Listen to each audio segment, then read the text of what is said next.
हो मुसव्विर तो ख्यालों से निकालो मुझको। हो मुसव्विर तो ख्यालों से निकालो मुझको। मुझ में हर रंग है जो चाहो बना लो मुझको। हो मुसव्विर तो वेलकम टू रेडियो नजरिया 107.8 FM में हमारी टीम की ओर से फराज जी मैं आपका तहे दिल से इस्तकबाल करती हूँ। और दोस्तों, हमारे साथ आज हाजिर हैं हमारे स्टूडियो पे यानी कि फराज जी। हम चंद शब्दों में आपके बारे में जानना चाहते हैं हमारे श्रोताओं के लिए। फराज खान मेरा नाम है और सिंगर, म्यूज़िक डायरेक्टर, म्यूज़िकोलॉजिस्ट और फिल्म मेकर हूँ। और आज आपके सामने रेडियो नज़रिया 107.8 पे हाजिर हुआ। तो दोस्तों, आज हम फराज जी के कुछ सफ़र के बारे में जानने का प्रयास करेंगे और उनकी रोज़मर्रा की ज़िंदगी में किस तरीके से संगीत ने अहमियत दी है उस पर हम गौर करेंगे। तो मैं सबसे पहले हमारे श्रोताओं के लिए आपसे ये पूछना चाहूँगी फराज जी कि आपको संगीत में किस तरीके से इंटरेस्ट आया और क्यों? जब मैं करीब 6 या 8 महीनों का था तब एक फ़िल्म आई थी माचिस, गुलजार साहब की। उसकी जो एडिटिंग थी वो मेरे वालिद साहब ने, मेरे फादर ने की थी। और उसके जब अर्ली VHS आए थे, जो बड़े टेप्स चलते थे उस टाइम पे 90s में, तो उसके गाने घर पे बजा करते थे। मैं उन गानों को सुने बिना ना खाता था ना सोता था। मेरी ऐसी आदत लग चुकी थी कि घर वाले बताते हैं कि मुझे रिश्वत देनी पड़ती थी, गाने सुनाने पड़ते थे। लेकिन जब मैं बड़ा हुआ तो समझ में आया, जैसे कि हम बचपन में दूध पीते हैं तो दूध का जो न्यूट्रिशन होता है वहाँ पता चलता है, अच्छा हम ये पीते थे। उन गानों के बारे में भी मुझे ये पता चला, जैसे मेरी पढ़ाई संगीत में हुई, कि आपने अगर माचिस के गाने देखे होंगे, मान लीजिए चप्पा चप्पा चरखा चले आपने देखा है, तो उसमें आप देखेंगे कि कुछ लोग हैं जो पंजाब से भागकर हिमाचल आए हुए हैं। और जो गाने का म्यूज़िक है उसमें विशाल भारद्वाज जी ने क्या किया है कि जो पंजाब का भांगड़ा है और जो हिमाचल में मटकी बजती है उसकी ताल रखी हुई है, दंगिन दिनक दिन, कहरवा की ताल होती है वो। साथ ही साथ जो कैरेक्टर है उन पर किस तरह उनकी जो आवाज़ें हैं, उसमें जिन्होंने आवाज़ें दी हैं, सुरेश वाडकर साहब हैं, हरिहरन जी हैं, सब ने किस तरह कैरेक्टर में मोल्ड होकर दिए हैं। तो स्क्रीन पर जो चीज़ चलती है और जो आपके कानों में जा रही है वो कितना हेल्दी और सेंसिबल म्यूज़िक जा रहा है। शुरुआत वहीं से हुई, जो पोषक तत्व मुझे मिलना था वहाँ से मिलना शुरू हुआ। और उसके बाद बड़ा होता गया तो मान लीजिए बोलने से पहले तो गाने सीखने लगा मैं। तो बहुत ही कम उम्र से आपने कह सकते हैं शुरुआत करें और आपका सिलसिला चले आ रहा है। उसी के साथ मेरे को ये भी आपसे जानना होगा कि किस टाइप के आपको गाने पसंद हैं खास करके? वो हर गाना जिसमें सेंस लगा हो उसके बनने में, यानी मान लीजिए गाने के पीछे सोच हो, उसमें अच्छा लिटरेचर हो, और किसी अगर राग का इस्तेमाल हुआ है और उस राग से हटके अगर उसे इस्तेमाल किया गया है तो उसमें क्या ऑनेस्टी दिखाई गई है और उसका क्या आउटकम आ रहा है। बहुत सारे ऐसे पैरामीटर्स हैं जिससे मुझे वो गाना अच्छा लगता है। और ये सारी चीज़ें जब एक दूसरे को मिलाकर कॉम्प्लीमेंट करती हैं, अच्छा लिटरेचर, अच्छा सेंसिबल म्यूज़िक, और अगर फिल्म में है तो फिल्म की जो सिचुएशन है, बैकग्राउंड है, उन सब के साथ मिलकर जो चीज़ तैयार होती है वो अपील करती है। अच्छा, तो कोई गाने की 2 लाइन से आप हमारे श्रोताओं को बताइए कि किस टाइप के आपको गाने पसंद है, या आपने अभी तक कुछ शुरुआत की हो तो वो बताइए। आप बॉलीवुड सुनना चाहेंगे या जो इंडिपेंडेंट म्यूज़िक है जो मैं ज़्यादातर करता हूँ वो सुनना दोनों? जैसे कि अगर मैं बॉलीवुड में एक गाना कोई गाऊँ मैं,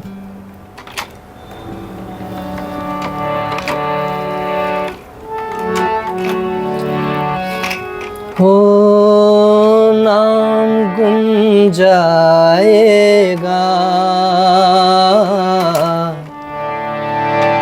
चेहरा ये बदल जाएगा, मेरी आवाज़ ही पहचान है, गर याद रहे। बहुत ही खूबसूरत आपकी आवाज़ है। शुक्रिया। उसी के साथ मैं ये भी पूछना चाहूँगी कि आपने सबसे पहले कौन से साल में फर्स्ट गाने की शुरुआत करी? वो मुझे ठीक से याद नहीं कि साल कौन सा था, लेकिन इतना याद है कि पहला गाना जो मैंने स्टेज पर गाया था वो था कभी कभी मेरे दिल में ख्याल आता है, कभी कभी फिल्म का। 2003 या 2004 का साल रहा होगा, और जहाँ मैंने गाया था वो जगह थी चर्च। पीछे जीसस क्राइस्ट का आशीर्वाद था और मैं गा रहा था। संगीत किस तरीके से हमारे समाज में बदलाव का काम करती है? संगीत ने समाज को जन्म दिया है, कई सारे समाज बनाए हैं। अगर आप 11वीं सेंचुरी की बात करें तो जब पर्शियंस इंडिया में आए थे, जो आज की बाउंड्री जिसे हम इंडिया कहते हैं, पहले तो था नहीं, जब वो यहाँ आए और यहाँ की भाषा उन्होंने देखी कि हिंदी कहते हैं जिसे बोलते हैं, जो कॉमनली हर किंगडम में बोली जाती थी, उसे हिंदवी समझा गया, हिंदवी का नाम दिया गया। जब अमीर खुसरो ने एक्सपेरिमेंट किए तो उस हिंदवी के साथ फ़ारसी जो पर्शियन लैंग्वेज है उसको मिलाया। कहीं ना कहीं फिर वो पकती रही, सालों साल रेख्ता तैयार हुई।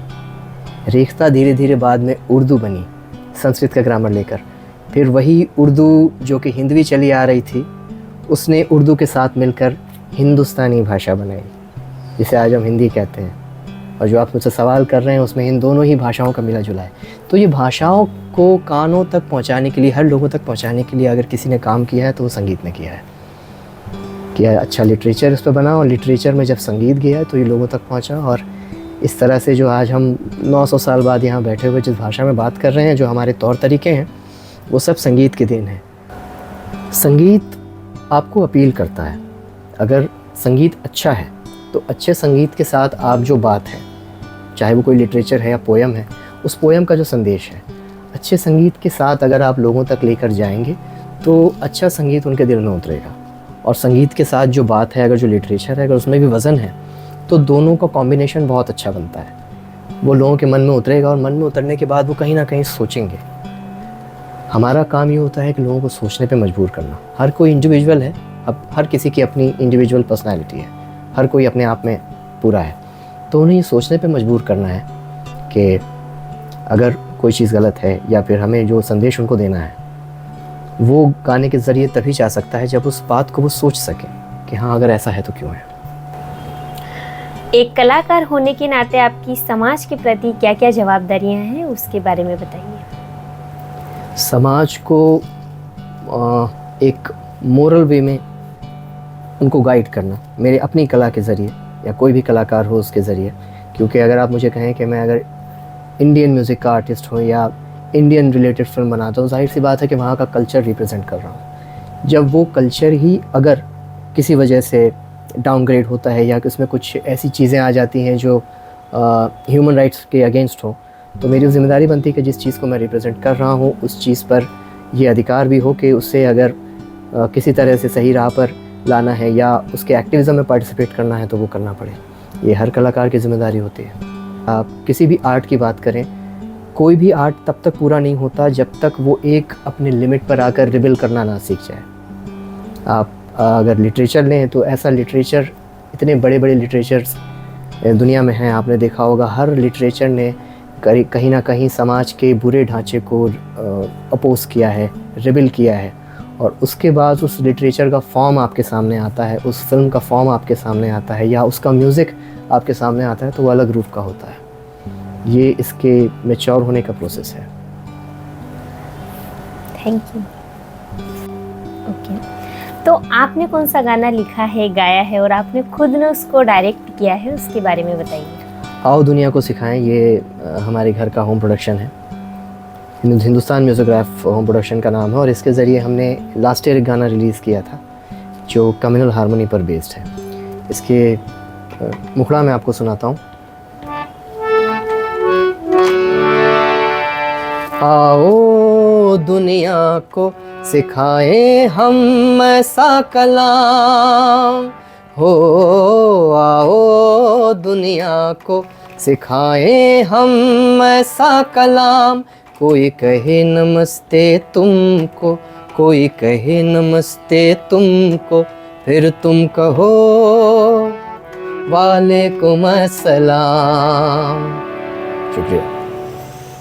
बहुत ही सुंदर गाना है और इसके अल्फाज ही हमें एकता और समानता की ओर ले जाते हैं, तो बाखूबी हमें पूरा गाना सुनना चाहिए। तो जैसा कि कहा फराज जी आपने कुछ देर पहले हमारे श्रोताओं की कि जब हम कुछ काम करते हैं जाहिर सी बात है उसमें कुछ ना कुछ रुकावटें आती हैं और उसी के साथ साथ हमें लोगों को सोचने पर उस मुद्दे पर ले जाना वो हमारे लिए बहुत चैलेंज होता है। तो मान लिया जाए आपने जब इस गाने की सोच की शुरुआत की होगी तो आपका वो सफ़र पूरा क्या रहा है, उस दौरान कौन कौन सी चुनौतियों का आपको सामना करना पड़ा, वो थोड़ा डिटेलिंग में बताइए। चुनौतियाँ म्यूज़िक के मामले में या गाना लिखने के मामले में तो उतनी नहीं रही।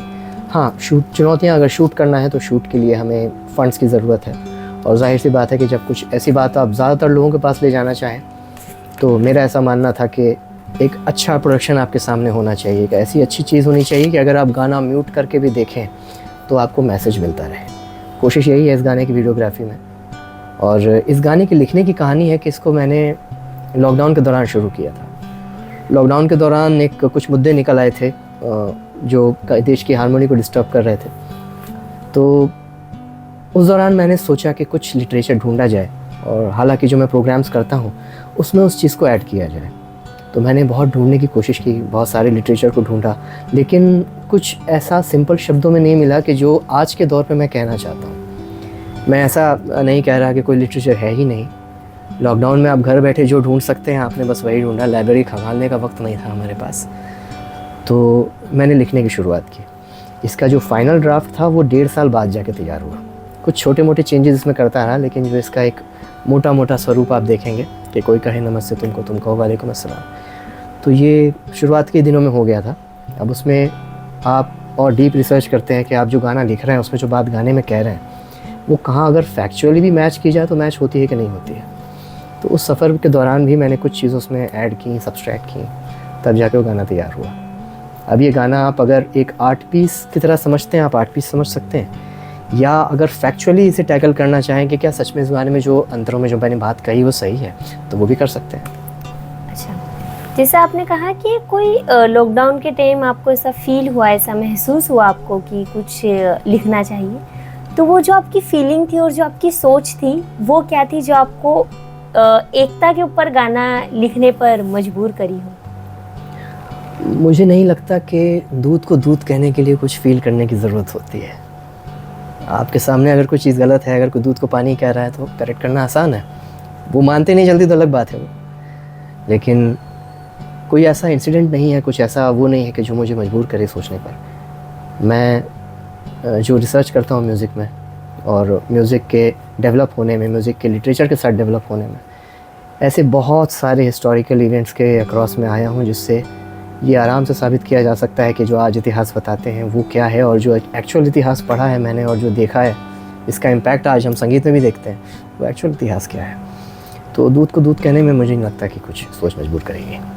ओके, तो इसी के साथ आप ये भी बताइए कि जब आपने इतना एक बेहतरीन पैमाने पर इस गाने की शुरुआत किया है तो समुदाय के बीच जाकर आपने किस तरीके से लोगों तक इस गाने को पहुंचाने का प्रयास किया है? हम स्कूल्स के पास गए और ट्राइबल्स के पास गए। इनफैक्ट हमने वर्कशॉप्स भी लिया, प्राइवेट स्क्रीनिंग्स रखी हमने अलग अलग जगह, गुजरात में, यूपी में, मुंबई में, और इस गाने को रिलीज़ के पहले उन्हें दिखाया, उनकी प्रतिक्रियाएं ली और उनका जो एंथुजियाज़म था उसे कैप्चर किया कि आप कितना इस बात से खुश होते हैं कि ऐसी कोई चीज़ आपके बीच आती है और आप इसे अपने जनरल प्रैक्टिस में ले पाते हैं कि नहीं ले पाते हैं। कुछ स्कूल्स हैं जो इसे प्रैक्टिस करती हैं, अपनी असेंबली में भी डालती हैं, और खुशी की बात है वो गुजरात में ही है, कच्छ की तरफ है। तो इसी तरह हम इसे हम लोगों के पास लेकर जाते हैं।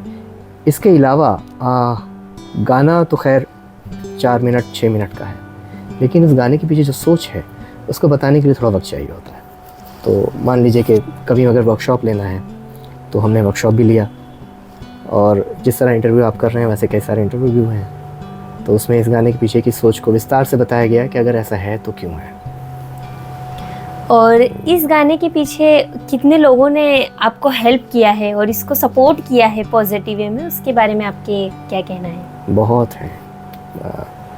मेरे अकेले की इसमें मान लीजिए कंट्रीब्यूशन ज़्यादा कुछ नहीं है, बहुत लोगों ने प्रोत्साहन किया है।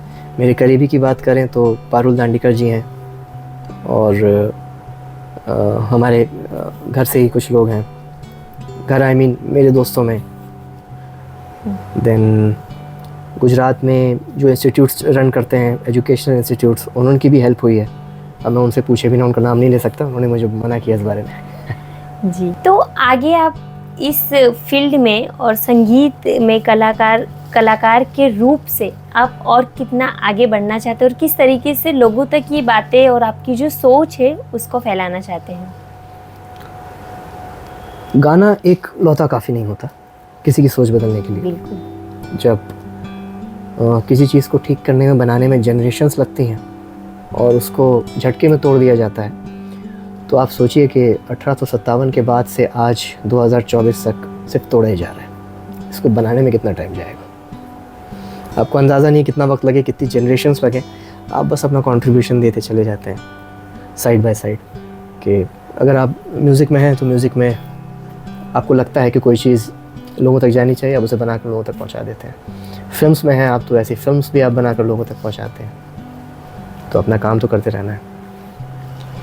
और फिलहाल में आप कौन कौन से प्रोजेक्ट के साथ जुड़े हुए हैं और हाल में आप क्या कर रहे हैं, उसके बारे में थोड़ा बताइए। जल्द ही एक डॉक्यूमेंट्री आपको देखने को मिलेगी जो म्यूज़िक पर है। उसके बारे में ज़्यादा रिवील नहीं करूँगा, लेकिन म्यूज़िक मेकिंग जो होती है उस पर इसे बनाया गया है, जो आपको म्यूज़िक के और डेप्थ में एक डाइव की तरह लेकर जाएगी कि अगर आपके पास कुछ लिखा हुआ आता है तो उसे आप किस तरह कंपोज करते हैं, उसके सेंस में किस तरह डूबते हैं। तो वो डॉक्यूमेंट्री आपको जल्द देखने को मिलेगी। इसके अलावा कुछ गाने हैं। डॉक्यूमेंट्री मेरे होम प्रोडक्शन से, इसलिए मैं जानता हूँ कि वो मैं लेकर आ रहा हूँ। गाने तो कभी भी आ सकते हैं, कहीं से भी आ सकते हैं। तो जिस तरीके से आप ये काम कर रहे हैं और जो भी लोग रेडियो पर आपकी आवाज़ सुनने वाले हैं और जो लोग हमें देख रहे हैं, उन्हें आप क्या संदेशा देना चाहते हैं? संदेशा आप किस बारे में चाहते हैं संदेशा दो? जिस पर आप काम कर रहे हैं, एकता, बंधुता और समानता को ध्यान में रखते हुए। मैं किन्हीं को ये नहीं कहूँगा कि आप मिलजुल कर रहें या प्यार से रहें। मैं सबको बस यही कहूँगा कि आपके जो भी धर्म है उसके ग्रंथ आप एक बार पढ़ लें, मतलब के साथ, फिर हमारी ज़रूरत नहीं पड़ेगी। ओके। तो लास्ट में हम बात को यहाँ पर ख़त्म करते हुए कुछ अगर आप 2 लाइन गा दें तो ज़्यादा बेहतर होगा।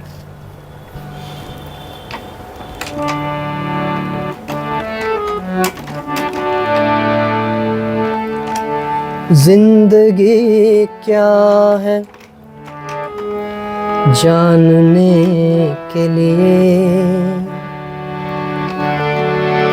जिंदगी क्या है जानने के लिए, जिंदा रहना बहुत ज़रूरी है।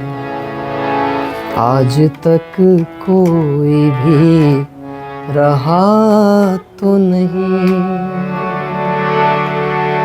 शुक्रिया। बहुत बहुत शुक्रिया, आपका कीमती समय दिया आपने और बहुत ही अच्छी आवाज़ है आपकी। तो thank you so much. Thank you.